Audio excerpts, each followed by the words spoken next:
Mary Magdalene? Is it Mother Mary? It's all of the above. It's all of the Marys, because when we think about biblical figures, it's so important that we spend time realizing that when they're called a name, it's not really a name. These are titles that they would wear, mantles of worthiness that would describe who and what they did. And so when you have a woman called Mary, when you go back in Aramaic, Mariam translates as the feminine light principle. So a Mary is one who embodies the feminine light principle. So what is the feminine light? And so when you explore the Gnostic and the Christian mysteries, there are two forms of light. There's the masculine light, which is seen with the eyes. And then there's the feminine light that can't be seen with the eyes. It is felt with the spirit. So if you were called a Mary or a Mariam, you are a woman who is so embodied in this feminine light principle. Think about what that could mean. What is it like to be someone who's a true vessel of the feminine light? That light which radiates out both from your heart and womb, from the presence that you hold, the connection to the Sophionic descension right into the earth. You hold that. And Mary Magdalene, what an incredible woman. Maria Margalita, she was called in Aramaic. People like to say, oh, she's this woman called Mary from Magdala, but really, this is a title. Mariam, one who embodies the feminine light principle. Margalita, sometimes translated as tower or fortress, which is usually what people see it as. But when you go into the Hebraic roots, it's better translated almost like a tiered chest of drawers. That's literally what's written in the old Hebraic roots, because it means the deeper you can connect with Mary, the more you'll open up, the more you'll receive. So she was someone who was so embodied in her feminine light principle. She shared it, she opened, she would appear to you and commune with you based on what you carried in your heart. The level of faith and devotion and purity that you could cultivate inside yourself, she will meet you there.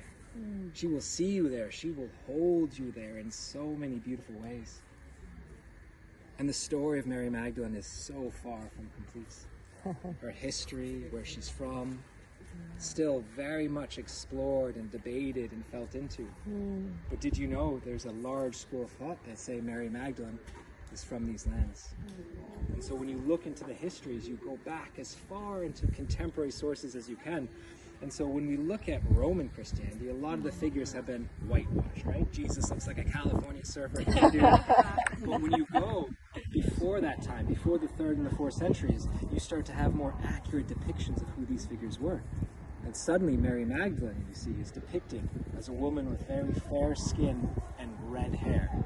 So that's an interesting clue. It's like, okay, well, why would she be depicted by this? There was no reason for it. There was no agenda. The people who depicted her, the grandmothers and the grandfathers in the desert, had no reason to make her anything other than how they saw her. And in their writings, they would talk about her home being green islands. Now that's another interesting clue, because when you translate that in Aramaic, green could mean a whole bunch of different things. An island could mean a whole bunch of different things. But suddenly you have this fair-skinned redhead who is from Green Islands. You start to have a few fingers pointing in a certain direction. And then when you go into the history of what happened to Mary Magdalene after the crucifixion, she left the Holy Land with Joseph of Arimathea, a figure who is so near and dear to my heart. We'll be talking a lot about Joseph very soon. The scriptures, and as well as the historians, were very clear that they left the Holy Land. Many of the disciples, many of the members of the Holy Family, and they went to France, and from France they went into ancient Britain. They arrived back here, bringing with them the Grail. And the Grail is an interesting icon, a very interesting symbol, because many ways to interpret and receive what the Grail is. Is it an object, just a physical cup? Is it the teachings of the feminine? Is it Mary Magdalene? Is it all of the above?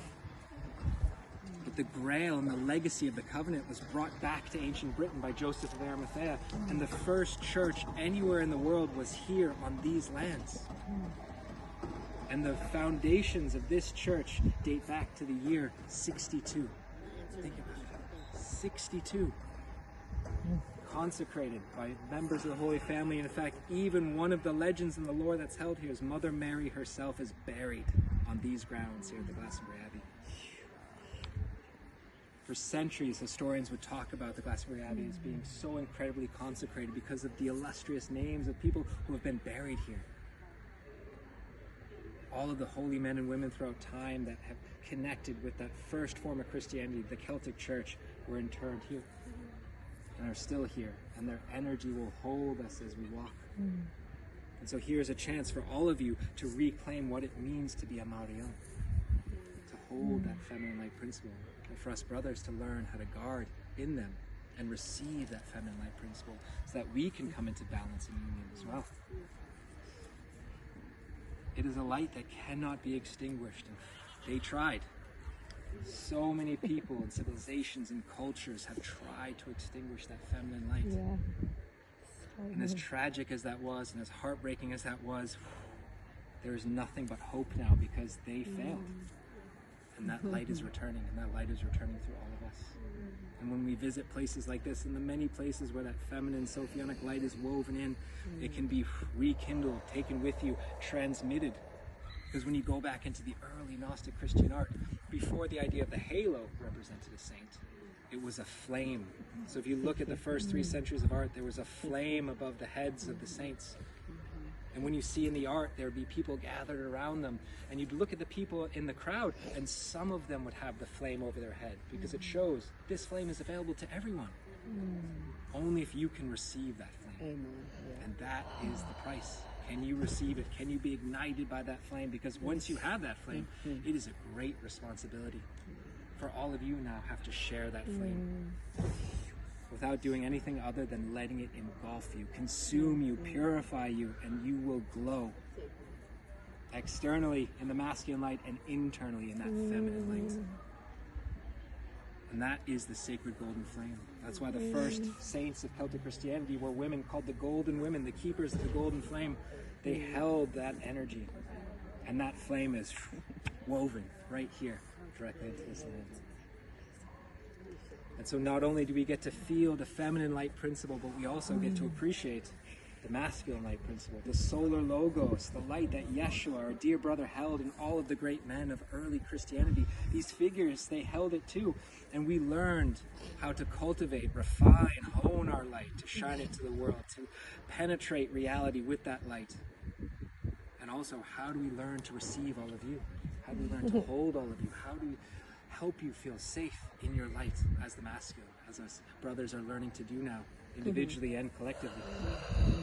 Which is why I love Joseph of Arimathea so much, because of what he represented, one of the most important but unsung heroes of the entire biblical epic, the uncle of Jesus, the brother of Mary.